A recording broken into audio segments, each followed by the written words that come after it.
Common question we often get is, should I have paint protection film installed first or the ceramic coating installed first?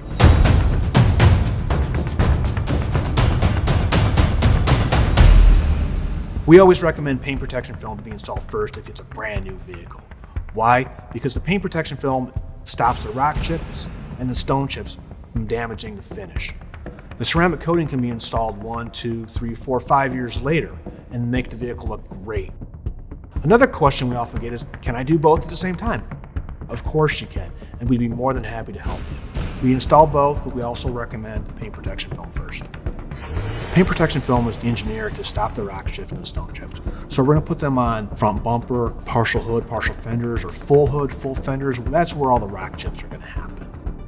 The ceramic coating goes over the entire vehicle, and on top of the paint protection film, it's going to give you that show car shine, lock in that high gloss that you're looking for. Similar price sometimes, two different products. Contact Immaculate Paint Protection today. Protect against damage from driving tomorrow.